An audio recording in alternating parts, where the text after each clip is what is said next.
Olá! Hoje o nosso mergulho é num tema, assim, bem complexo, mas super importante. A neuropatia diabética. A gente vai usar como base o trabalho do grupo Clonazepam, do curso de medicina da Universidade Salgado de Oliveira. E por que isso importa tanto? Porque essa é a complicação crônica mais comum do diabetes. E também a principal causa do temido pé diabético. A nossa missão hoje é entender uma coisa que parece até um paradoxo, né? Como o açúcar, que é fonte de energia, pode virar um veneno tão específico para os nossos nervos. E a escala disso é gigantesca. O material que a gente tem aqui aponta que até metade das pessoas com diabetes vai desenvolver algum grau de neuropatia ao longo da vida. Metade. É muita gente. Muita gente. E não é um desconforto qualquer, sabe? A gente está falando de uma condição que leva a dor crônica, incapacidade de fazer tarefas simples e, no limite, Amputações. a amputações, o impacto na qualidade de vida, no risco de problemas cardíacos e até na saúde mental é direto e profundo. Ok, vamos desvendar isso então. Como é que o excesso de açúcar no sangue, dia após dia, consegue, sei lá, destruir algo tão essencial como os nossos nervos? Para começar, acho que a gente precisa definir bem o que é essa tal de neuropatia diabética. Não é uma doença única, né? Não mesmo. É mais como um termo guarda-chuva Certo. para um conjunto de problemas. Exato. Ela ataca os nervos periféricos, que são, assim, a fiação que conecta o cérebro e a medula com o resto do corpo. E esses nervos cuidam tanto da sensibilidade e dos movimentos, quanto das funções que a gente nem percebe, tipo batimento do coração, digestão. Exatamente. E um ponto crucial que o material deixa claro é que o diagnóstico é de exclusão. Então, antes de bater o martelo, os médicos precisam ter certeza que não tem outra causa para o dano no nervo. Precisa descartar tudo. Mas o que é realmente fascinante e até um pouco assustador é a sutileza com que tudo começa. Há um alerta muito importante no trabalho do grupo Clonazepam. E qual é? A neuropatia pode começar a se instalar já na fase de pré-diabetes. Espera um pouco, isso muda tudo. Quer dizer que o dano nos nervos pode começar antes da pessoa ser oficialmente diagnosticada com diabetes? Exatamente. Antes dela sequer saber que tem um problema com açúcar no sangue. Nossa! Isso muda completamente a ideia de prevenção. O material relata um cenário clínico bem comum. Um paciente chega no neurologista com formigamento, uma dor nos pés, sem causa aparente. E aí? Depois de investigar tudo, o médico pede um teste de glicemia e, pronto, descobre que a pessoa tem diabetes. A neuropatia foi o primeiro sinal claro da doença, não uma consequência que veio anos depois. Entendi. Então a gente deveria estar muito mais atento a esses primeiros sinais neurológicos, mesmo em quem não tem diagnóstico fechado? Com certeza. Sabe, eu sempre associei os problemas do diabetes à falta de insulina. Mas o que essa análise está me mostrando é que, para o nervo, o problema é justamente a insulina não ser necessária. Esse é o cerne da questão. A porta para o açúcar está sempre escancarada. Essa inversão de lógica que é o ponto-chave, não é? Perfeito. As células dos nossos músculos, por exemplo, elas precisam de um convite da insulina para deixar a glicose entrar. Elas têm portões chamados transportadores GLUT4 que só abrem com o sinal da insulina. Ok. Já as células nervosas são diferentes. Elas usam outros portões, os GLUT1 e GLUT3, que estão sempre abertos. Não precisam de insulina. Mas isso parece uma falha de design da natureza, não? Por que o sistema nervoso, que é tão crucial, teria uma porta sempre aberta para algo que pode se tornar tóxico em excesso? A vantagem é a sobrevivência. O cérebro e os nervos são famintos por energia. Eles não podem esperar. Ah, entendi. É uma questão de prioridade. Esse sistema garante que eles tenham um suprimento constante de glicose, mesmo se os níveis no sangue estiverem baixos. O problema é que esse design, que é perfeito por um ambiente de escassez, se torna uma armadilha no nosso mundo de hiperglicemia crônica. A célula nervosa não tem como se defender. Nenhuma. Ela é literalmente inundada. É uma enxurrada de glicose. E essa inundação de glicose dentro da célula nervosa não é nada pacífica. Ela começa a bagunçar a casa de 3 formas diferentes e simultâneas. Sim. É como se, de uma vez só, acontecesse uma enchente, um curto-circuito e um enferrujamento dentro da célula. Essa analogia é perfeita. Vamos começar pela enchente. É a chamada via dos polióis. Ok.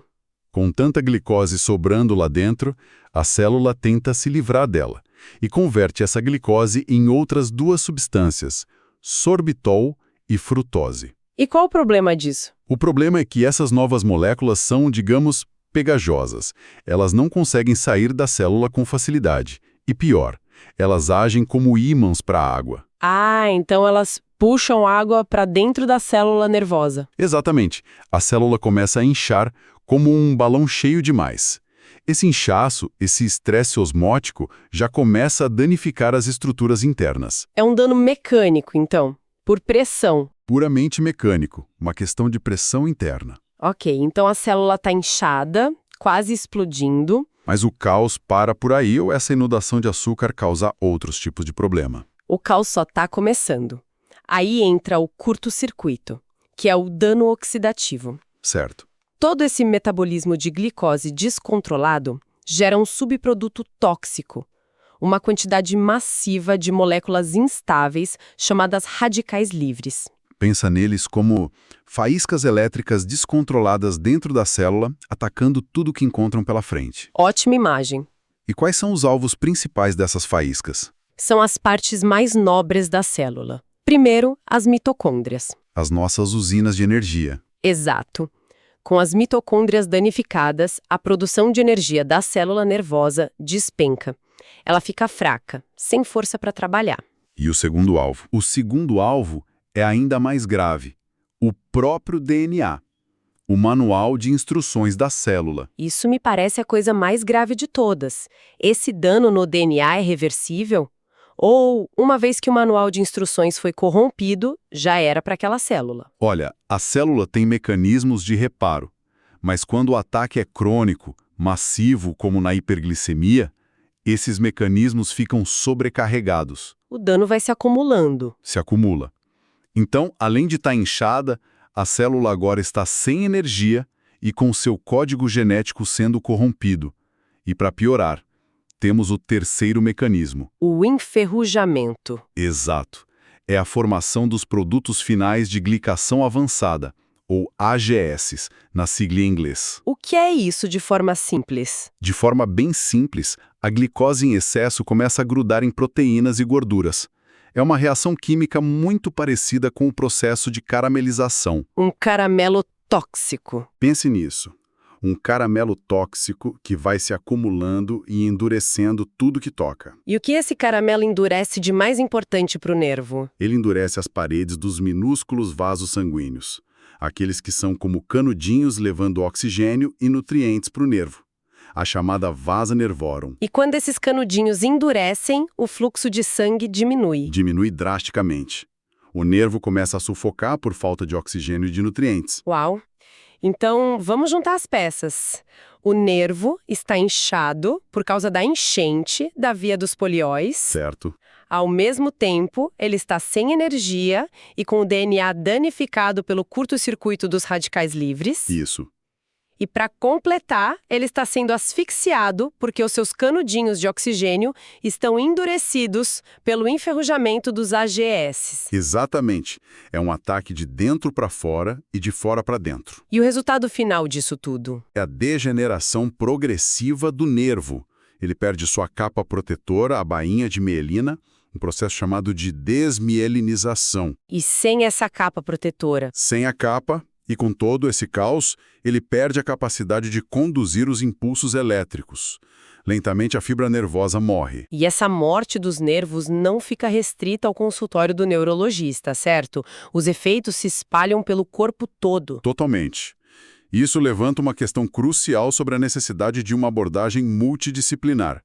A neuropatia autônoma, que afeta os nervos que controlam nossas funções involuntárias, é o exemplo perfeito. Como assim? Na cardiologia, por exemplo, o dano nesses nervos pode causar taquicardia de repouso.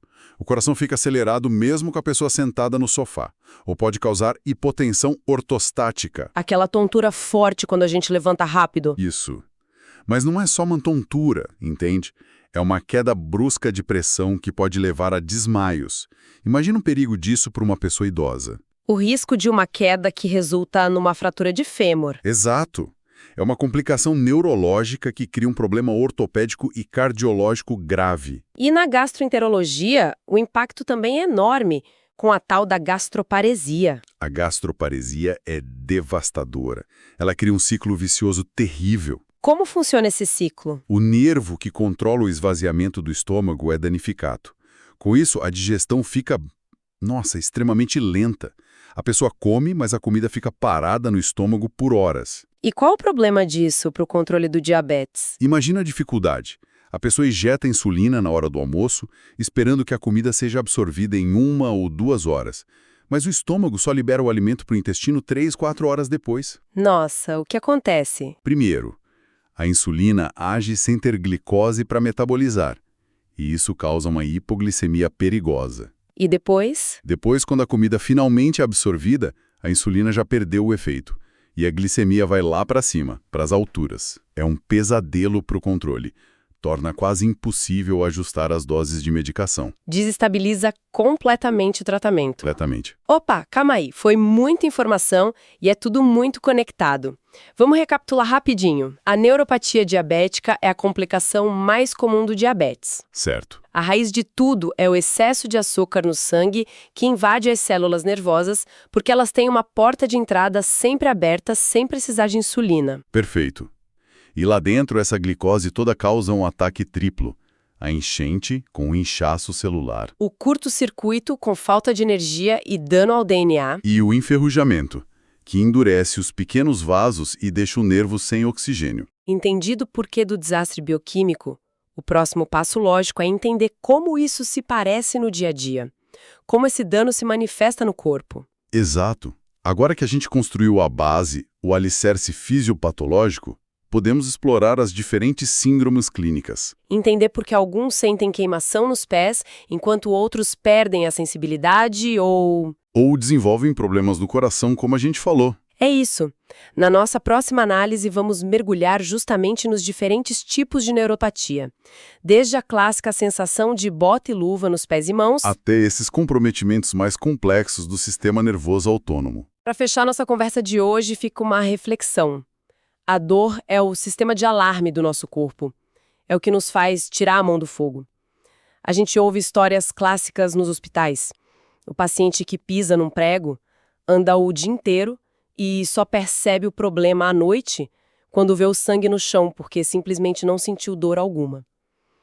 A neuropatia diabética é perigosa não só pela dor que pode causar, mas, paradoxalmente, por sua capacidade de silenciar completamente esse alarme. O que acontece com o corpo quando ele perde a capacidade de sentir e se proteger de suas próprias feridas? Olá e bem-vindos de volta. Na nossa última conversa, a gente mergulhou fundo, na fundação da neuropatia diabética, entendendo a ciência por trás do dano. O porquê de tudo. Exato, o porquê. Hoje a gente avança para o como. Como esse dano, que é microscópico, se manifesta na vida de uma pessoa. A missão aqui, usando como base o material de estudo do grupo Clonazepam, lá da Universidade Salgado de Oliveira, é responder a uma pergunta, que me parece crucial. E qual seria? Quais são as diferentes caras que essa condição pode ter? E talvez mais importante, quais são os sinais de alerta que, gritam perigo? Ok, vamos analisar isso. E essa pergunta é fundamental, sabe? Porque a neuropatia diabética não é uma doença de uma face só. É um espectro. Não é uma coisa única. De jeito nenhum. Pensar nela como uma única coisa é um erro que pode custar caro. Entender as diferentes síndromes é o que nos dá a chance de intervir antes das consequências mais devastadoras, como as amputações, que infelizmente ainda são uma realidade. Certo. Então, vamos começar pela forma mais comum, a que talvez mais gente conheça mesmo sem saber o nome técnico. A neuropatia periférica simétrica. Isso. O nome é um pouco complicado, mas a ideia por trás é bem visual.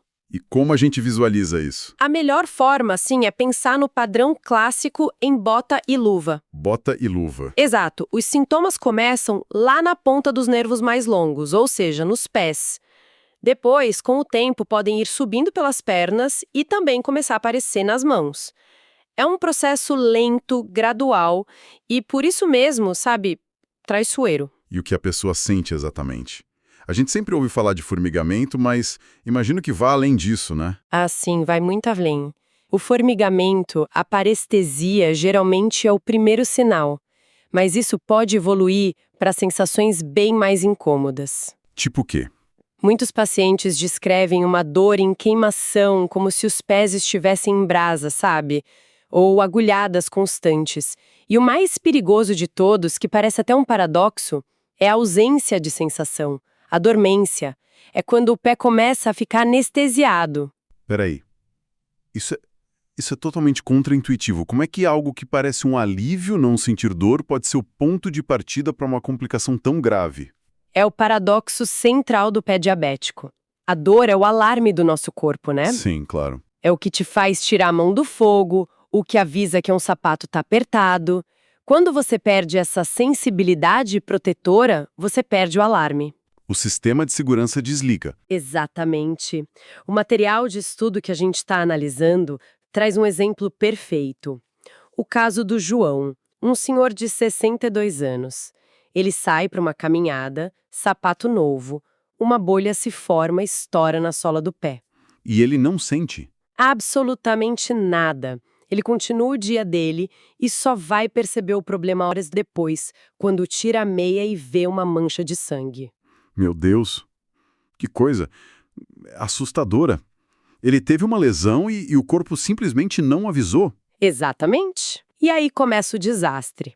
Aquela pequena ferida aqui num pé, com sensibilidade, seria tratada na hora. Passa despercebida. Ela pode infeccionar, se aprofundar, virar uma úlcera. E uma úlcera num pé diabético, imagino que seja o começo do fim. É a porta de entrada para infecções graves e, no limite, a amputação. A ausência de dor se torna a causa da catástrofe. Isso muda completamente a percepção do que é um sintoma. O sinal de alerta, então, é o silêncio do corpo. A pessoa não pode mais confiar que o corpo vai avisar se algo está errado. É gigantesco o impacto. Envolve um reaprendizado completo. O paciente precisa inspecionar os pés visualmente, todo dia, porque não pode mais confiar no que sente. Qualquer calo, qualquer área vermelha, vira uma emergência em potencial. Ok. Então, esse é o dano nos nervos das extremidades, um mais visível, por assim dizer. Mas e os danos que a gente não vê? Aqueles que acontecem nos bastidores? Agora você tocou no ponto da segunda grande síndrome, a neuropatia autonômica. E ela é, de muitas formas, ainda mais complexa. Mais complexa. Sim, porque se a periférica afeta os cabos de sensação e movimento, a autonômica afeta a fiação do piloto automático do corpo. Ela mexe com as funções que a gente nem pensa para executar. Como que, por exemplo? O ritmo do coração, a digestão, o controle da pressão arterial, o da bexiga. Peraí. A gente está falando de problemas no coração, no estômago, no sistema urinário. Tudo isso vindo da mesma causa? O dano nos nervos pelo diabetes? O corpo inteiro entra em curto-circuito. Porque o sistema nervoso autônomo está em toda parte, regulando quase tudo. Vamos pegar exemplos práticos.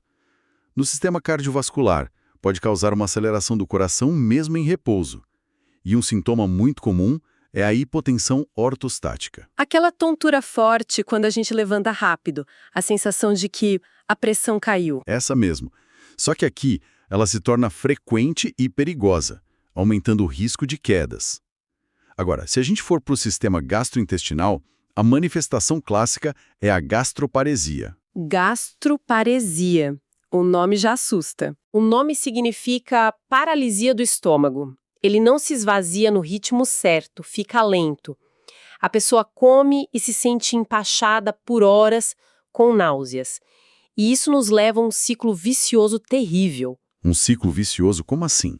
Pensa só, se o estômago leva um tempo imprevisível para digerir a comida, como um paciente que usa insulina vai sincronizar a dose com a absorção do alimento? Fica impossível. Fica impossível.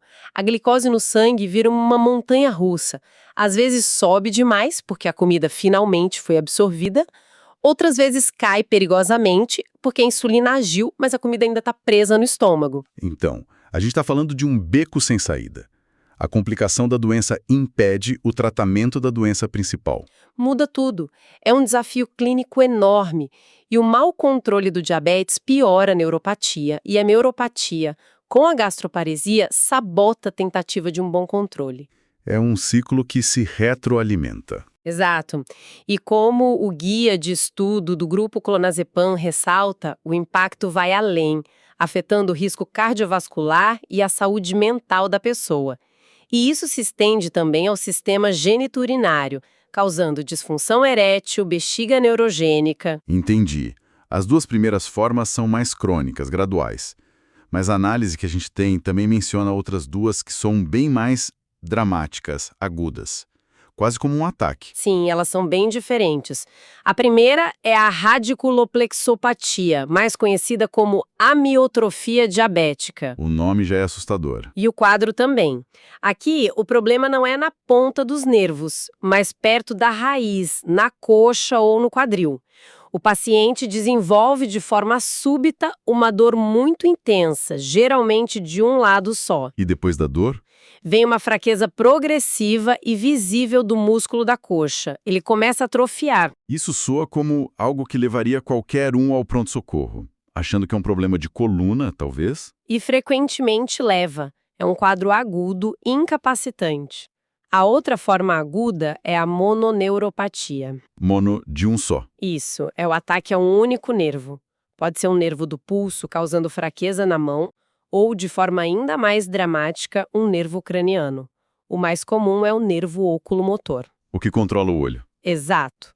A pessoa acorda de um dia para o outro com visão dupla e a pálpebra caída. Nossa, isso deve ser desesperador.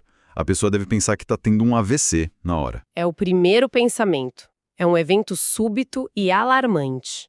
A boa notícia, nesses casos de mononeuropatia, é que a tendência é de uma recuperação espontânea ao longo de semanas ou meses.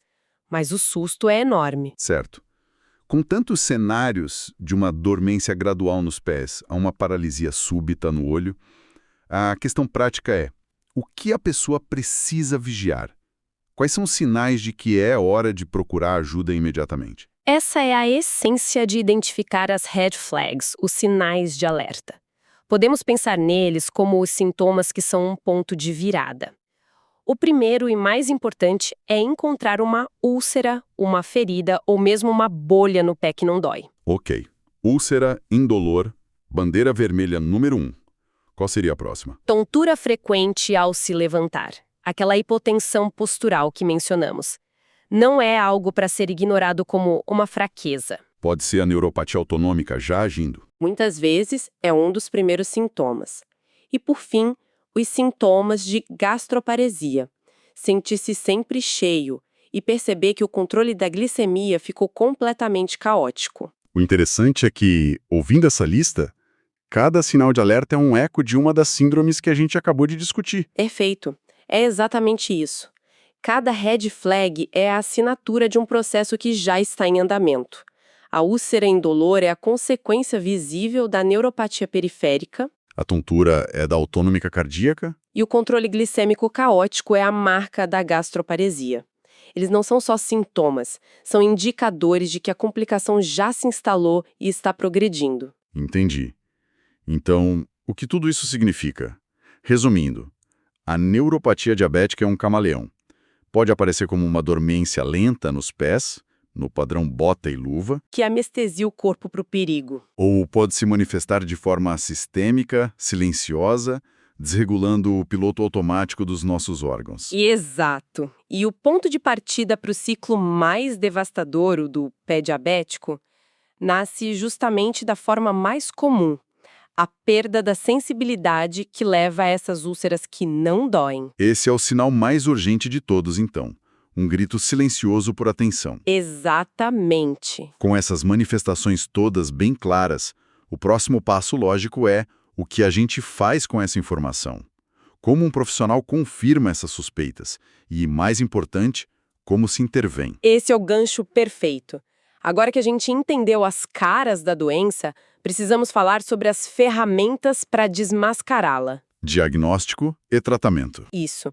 No nosso próximo encontro, vamos analisar os instrumentos de diagnóstico, do diapasão no consultório até a eletroneuromiografia. E, claro, os 3 pilares do tratamento: controle da glicemia, medicamentos para dor e, fundamentalmente, as medidas de prevenção. Ótimo. E antes de encerrar, tem um ponto no material que me deixou pensando. Ele menciona que os primeiros sinais de dano aos nervos podem aparecer até mesmo no estágio de pré-diabetes. Sim, antes mesmo do diagnóstico formal. Isso nos deixa com uma reflexão, não? Se o dano pode começar tão cedo, será que a busca ativa por sinais de neuropatia não deveria ser uma prática muito mais precoce e ampla? Talvez até em pessoas que ainda não fecharam o diagnóstico de diabetes? Fica a questão. Estamos de volta ao DIPMED, Grupo Clonazepam, do curso de Medicina da Universidade Salgado de Oliveira. Hoje a gente vai mergulhar num tema que é quase uma história de detetive, sabe? A gente está falando de um inimigo que age em silêncio, a neuropatia diabética. Ela não chega com um alarme, Não mesmo. ela sussurra nos nervos mais distantes do corpo. E quando a gente finalmente percebe, o dano já pode ser bem profundo. Então, nossa missão aqui, com base no material que a gente recebeu, é entender como ouvir esses sussurros e, mais importante, como silenciar o inimigo na origem dele. Exatamente. A discussão de hoje vai além de só catalogar sintomas, né? Vamos focar em 2 frentes. Primeiro, as ferramentas de investigação. Como um médico, ali no consultório, pode detectar esse dano que é tão sutil, tão precoce. Certo. E segundo, vamos direto ao coração da batalha, a estratégia de tratamento. O material é muito enfático ao dizer que existe um pilar fundamental, uma ação que muda o curso da doença e não só, sabe? Mascarar as consequências. Ah, entendi. É sobre parar a destruição e não só gerenciar os escombros. Perfeito, é isso. Ótimo. Então vamos começar pela cena do crime. O diagnóstico. A neuropatia diabética, como a gente já viu, ela afeta primeiro as fibras nervosas mais longas, lá nos pés. Isso. É um processo lento, gradual. Como é que se detecta isso? O material aponta para ferramentas, olha, surpreendentemente simples.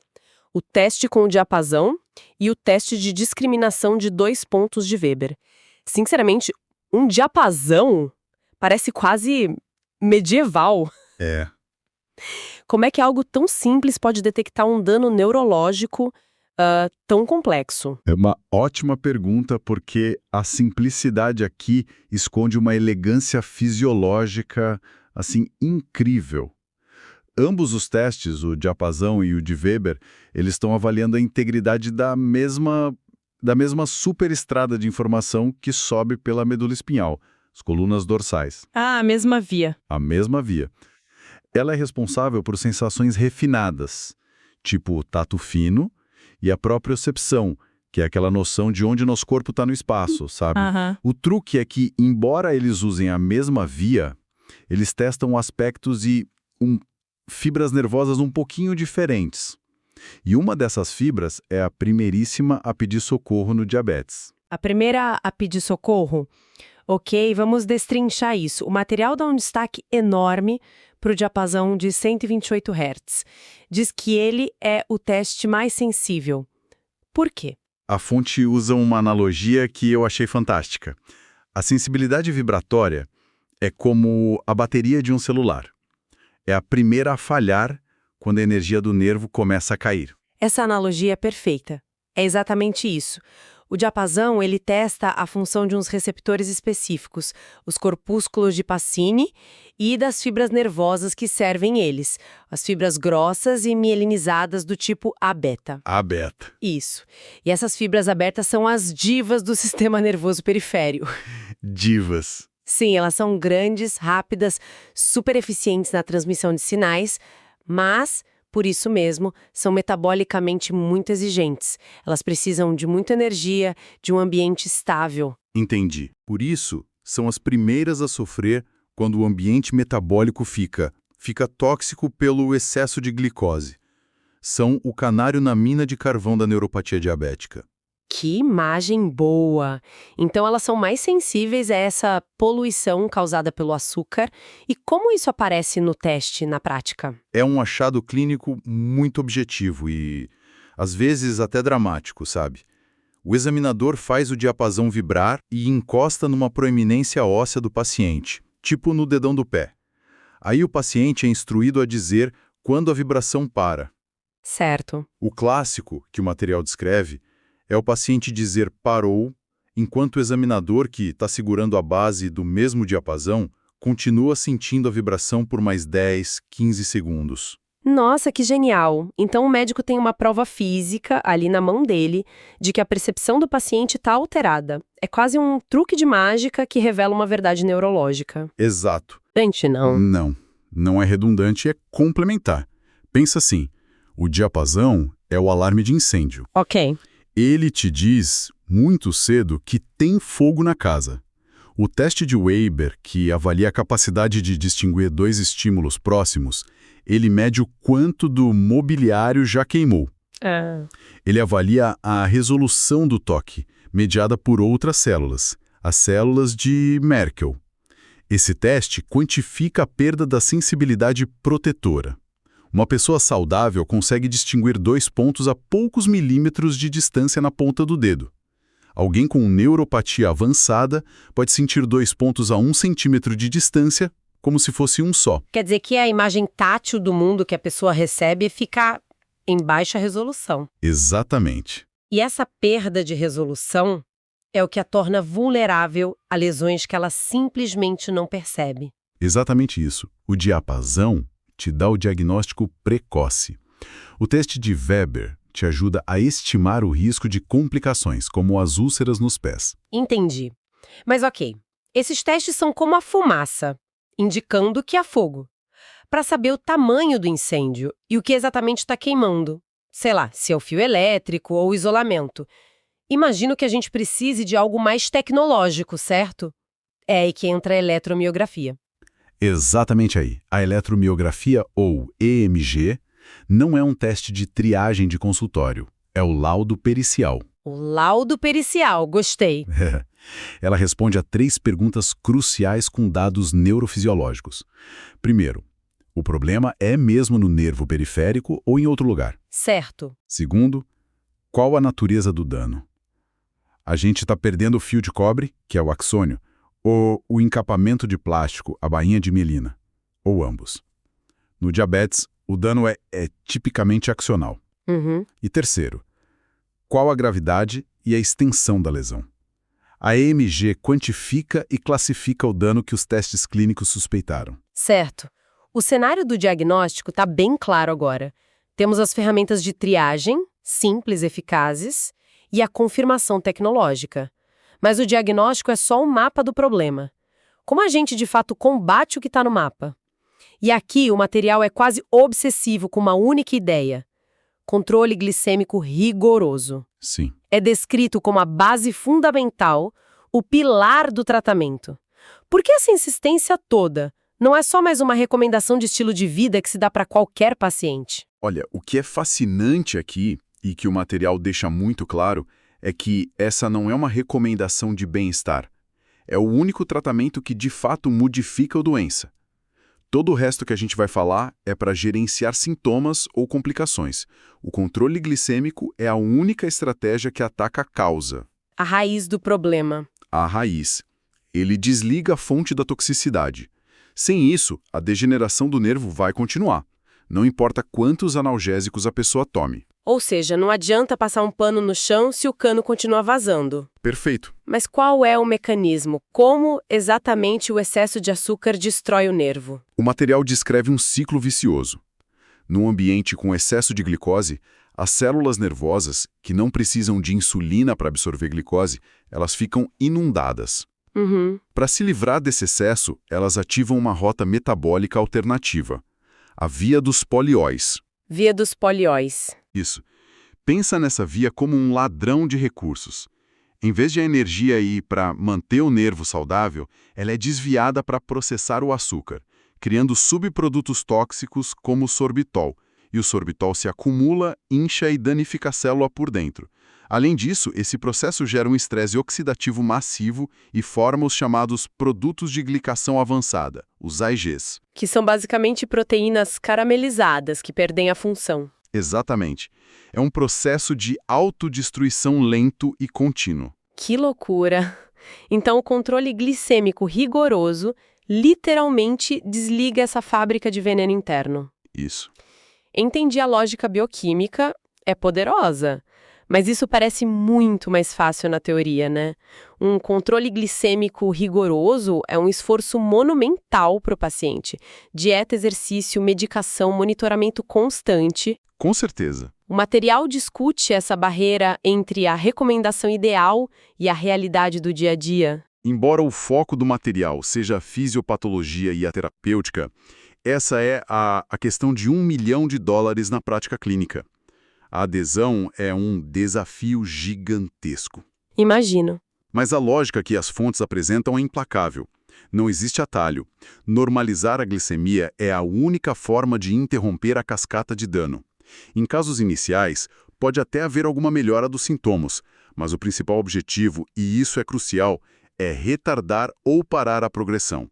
É uma batalha diária, sem dúvida, mas é a única que pode ser vencida. Faz sentido.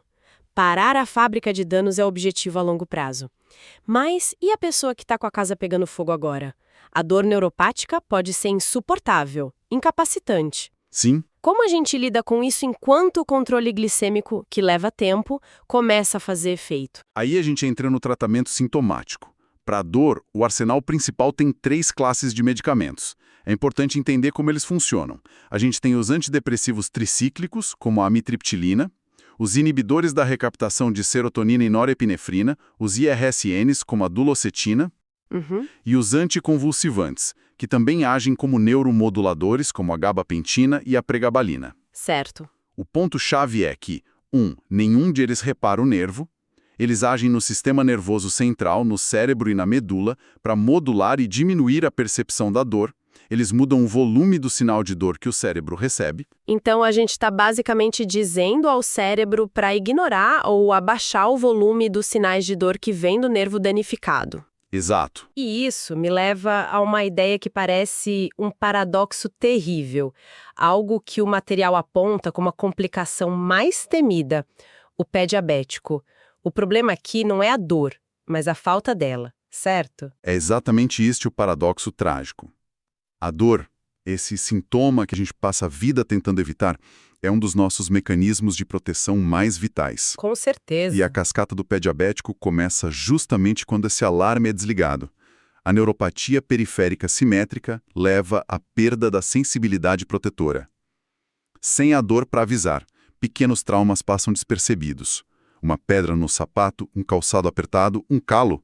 Coisas que fariam qualquer pessoa parar e resolver o problema. Para quem tem neuropatia, não gera alerta nenhum. Nenhum. E essa pressão repetitiva numa área sem sensibilidade gera uma ferida, uma úlcera. Exatamente. Uma úlcera que não dói.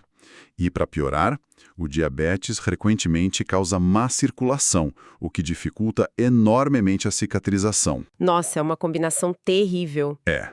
Então, a gente tem uma ferida aberta, que não dói, e não cicatriza bem num ambiente rico em açúcar, que é um prato cheio para bactérias.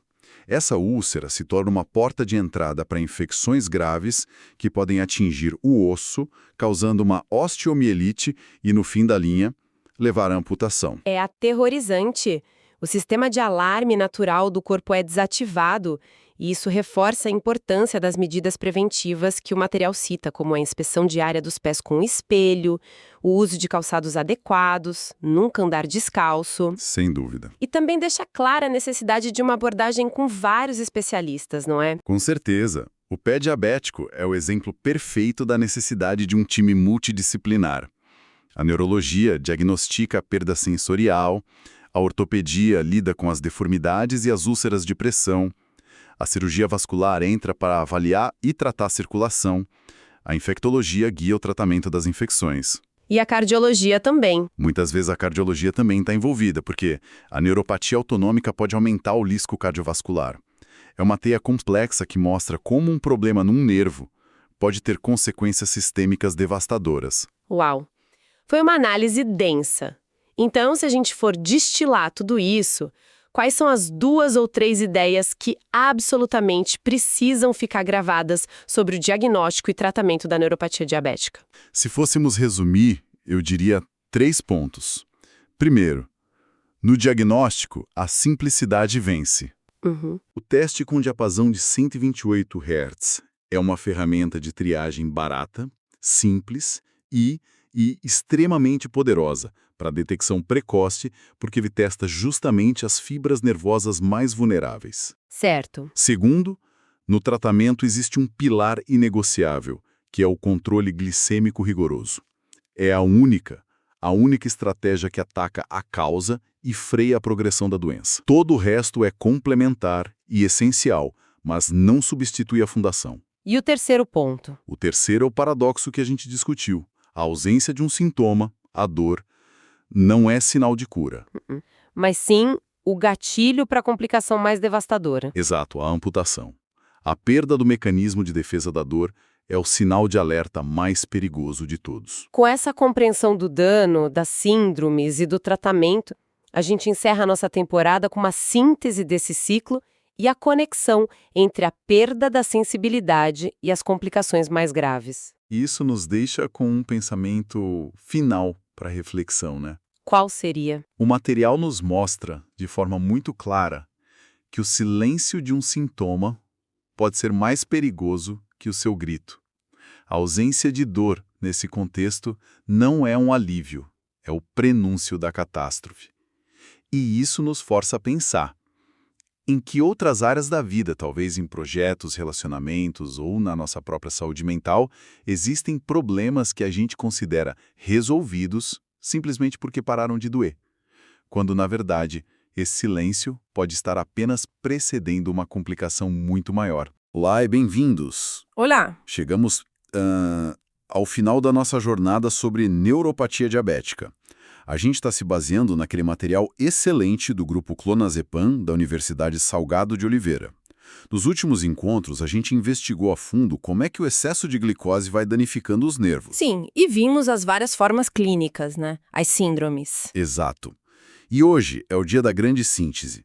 A gente vai amarrar tudo para entender um conceito que, olha, é assustador, mas é crucial. O tal do ciclo do pé diabético. E a pergunta central é: como que algo que começa com uma simples perda de sensibilidade lá nos pés pode acabar em uma amputação? Essa é a conexão. E por que a solução não é uma coisa de um médico só, mas de uma equipe inteira? Não são eventos isolados, sabe? É uma cascata de acontecimentos que é até previsível. Começa com a neuropatia, que leva ao pé diabético e que, se a gente não interromper, pode levar à consequência mais drástica. E entender essa sequência é isso que nos dá as ferramentas para agir antes. Certo. Então, para a gente entender esse ciclo que você chamou de devastador, por onde a gente começa? Pelo que eu entendi de todo o material, o ponto de partida, a raiz de tudo, é a neuropatia periférica assimétrica. É por aí? Exatamente por aí. É a forma mais comum e ela tem um padrão bem característico que a gente chama de bota e luva. Bota e luva. Isso. A perda de sensibilidade começa lá nas pontas, nos pés, nas mãos, e vai subindo devagarinho. Mas o ponto-chave, o verdadeiro gatilho para tudo, é o que o material chama de perda da sensibilidade protetora. Perda da sensibilidade protetora. E isso soa bem mais grave do que só dormência, tipo desligar o sistema de alarme do corpo. Perfeito, é exatamente isso. A dor não é nossa inimiga, né? Ela é uma sentinela. Ela que avisa, olha, o sapato está apertado, cuidado com essa pedra, essa água está quente demais. Sem essa sentinela, o corpo fica vulnerável a traumas que passam totalmente despercebidos. Vamos pensar num caso prático, para ficar mais concreto. Pensa num João, um senhor de 62 anos, diabetes não muito bem controlado. Ok. Ele vai fazer uma caminhada longa no parque, num sábado. Chega em casa, tira o sapato, tira a meia e vê uma mancha de sangue. Quando ele olha a sola do pé, tem uma bolha enorme, já estourada, e o mais impressionante, ele não sentiu nada. Nada? Absolutamente nada. Nem o sapato esfregando, nem a bolha se formando, nem quando ela estourou. Zero dor. Que assustador. Ele só percebeu por causa da mancha na meia. E aí, uma vez que essa barreira da pele se rompe, o problema se multiplica, certo? Exato. Porque aquela ferida aberta, que para o João foi uma surpresa sem dor, é um portão escancarado para bactérias. E aqui entra um segundo fator que complica tudo no diabetes: a má circulação. Certo. O mesmo excesso de açúcar que danifica o nervo também danifica os vasos sanguíneos, principalmente os pequenininhos, lá dos pés e das pernas. Então, com menos sangue chegando, a cicatrização fica muito, muito lenta. E a capacidade do corpo de lutar contra uma infecção ali naquele lugar diminui drasticamente. Então a gente tem o cenário perfeito para uma catástrofe. Uma ferida que a pessoa não sente Isso. e um corpo que não consegue cicatrizar direito. O que vem depois nesse ciclo? A infecção pode cair na corrente sanguínea, se espalhar pelo corpo todo. Aí vira um quadro de sepse, Que é uma emergência médica. uma emergência com risco de vida. É esse ciclo vicioso, sabe? De úlcera que não dói e que infecciona. É ele que abre o caminho para a consequência mais temida. A amputação. É um número que choca, né? A gente para pensar. A principal causa de amputações que não são por acidentes, tipo de trânsito ou de trabalho, é justamente essa complicação do diabetes. E o impacto aqui vai muito além do físico, não é? A gente não está falando só de perder uma parte do corpo. De forma alguma. Esse ponto é crucial. A conversa sai do campo técnico da neurologia e entra na vida real da pessoa. É a perda da independência, é o medo de dar um passo em falso, a ansiedade de ter que checar os pés toda noite, a própria casa vira um campo minado. Nossa. A amputação não é o fim da doença. Para muitos, é o começo de uma vida completamente diferente e muito mais difícil, com um abalo psicológico profundo, limitações para trabalhar, para se locomover. É um peso enorme. E pensar que tudo isso pode começar com o sapato um pouquinho mais apertado. Isso nos leva, claro, à pergunta mais importante. Como é que a gente impede que a história do João termine desse jeito? Como se quebra esse ciclo? A quebra do ciclo começa muito antes da ferida aparecer. Começa com o diagnóstico precoce da neuropatia. E para isso existem testes. Testes simples e muito eficazes. Ah, é? Sim. Um que o material destaca bastante é o uso do diapasão de 128 Hz. O médico encosta ele vibrando no pé do paciente e testa a sensibilidade vibratória. Muitas vezes, essa é uma das primeiras a se perder. É um sinal de alerta. Um alerta precoce. Exato. Um sinal de que as fibras nervosas mais grossas já estão sofrendo. Ok. Então, primeiro passo. Identificar o risco quanto antes. Mas e depois? Se a gente já sabe que o João perdeu a sensibilidade protetora, como é que se evita a primeira ferida? Aí é que entra a colaboração. Não é um trabalho para uma pessoa só, de jeito nenhum. Vamos voltar para o nosso caso do João. O neurologista vai lá e diagnostica a neuropatia. Certo. Mas é o podólogo que vai ser fundamental. Ele vai ensinar o João a olhar os pés todo dia, a cortar as unhas do jeito certo, a escolher o sapato ideal. Se por acaso uma ferida aparecer, aí entra um ortopedista ou o cirurgião vascular para tratar aquela úlcera. E o cardiologista? O cardiologista ou o vascular vão avaliar a circulação, ver se dá para melhorar. Cada especialista olha um pedaço do problema. Só essa visão em conjunto consegue proteger o paciente de verdade. E por trás de toda essa equipe, de toda essa estratégia, tem um fator que, nossa, foi repetido muitas vezes no material, o grande alicerce de tudo, o controle rigoroso da glicemia. O pilar mestre, porque todos os outros tratamentos, por mais importantes que sejam, eles estão lidando com as consequências. O controle da glicose é o único que ataca a causa do problema. E por que exatamente o excesso de açúcar é tão tóxico para o nervo? A fisiopatologia disso é fascinante. É um ataque em múltiplas frentes. Vamos tentar simplificar. Primeiro, imagina que as células nervosas, elas não têm um bom controle de quanta glicose entra nelas. Então, quando o açúcar está alto no sangue, Ele entra sem freio. lá dentro, esse excesso de glicose ativa uma rota metabólica alternativa. É a chamada via dos polióis. E essa via transforma a glicose em outra substância, o sorbitol. Peraí. Então a célula do nervo se afoga em sorbitol. O açúcar entra, vira outra coisa que não consegue sair, e a célula incha e se danifica por dentro. Exatamente essa é a ideia. O acúmulo de sorbitol puxa a água para dentro da célula, causa um edema, um estresse osmótico que a longo prazo é destrutivo. Esse é o primeiro mecanismo. Ok. O segundo é o estresse oxidativo. O metabolismo de toda essa glicose extra gera uma quantidade enorme de lixo molecular. São os famosos radicais livres. Que funcionam como uma ferrugem, certo? Isso, como ferrugem, danificando tudo que é vital na célula, inclusive as mitocôndrias, que são as usinas de energia do nervo. Então o corpo está sendo atacado em duas frentes. Os nervos sendo envenenados por dentro pelo sorbitol e, ao mesmo tempo, enferrujando com os radicais livres. E tem uma terceira frente. Ainda tem mais? Tem.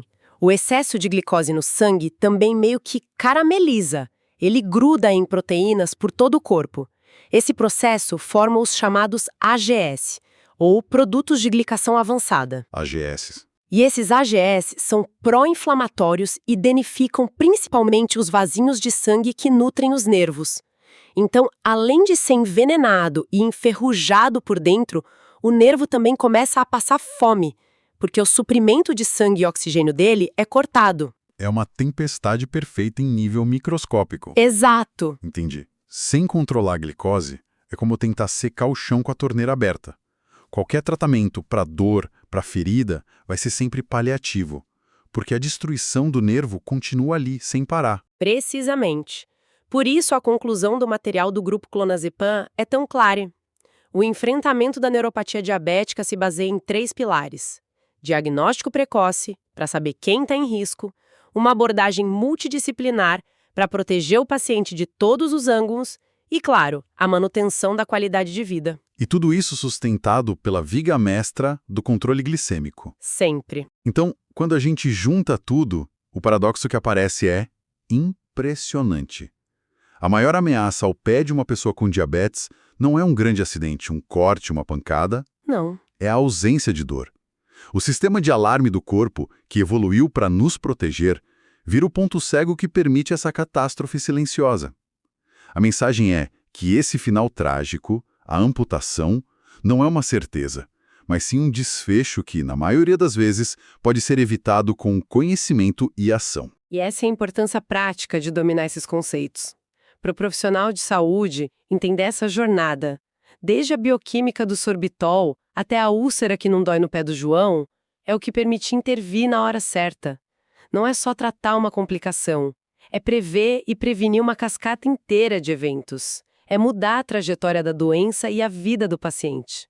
Agradecemos a companhia nesta análise que conclui nossa exploração sobre a neuropatia diabética. Foi uma jornada densa, mas, nossa, absolutamente essencial. E para a gente encerrar, fica uma provocação para reflexão. Existe uma outra complicação ainda mais grave, que o material menciona, chamada pé de Charcot. Pé de Charcot. Nela, os próprios ossos do pé podem se fragmentar, a arquitetura do pé desmorona, e tudo isso sem que a pessoa sinta dor. Isso nos leva a uma questão final importante para se pensar. Se a perda da dor permite que a pele e os músculos se rompam sem aviso, como a gente viu no ciclo do pé diabético, o que acontece com a própria estrutura do esqueleto quando esse mesmo mecanismo de proteção é perdido num nível ainda mais profundo? Fica a reflexão.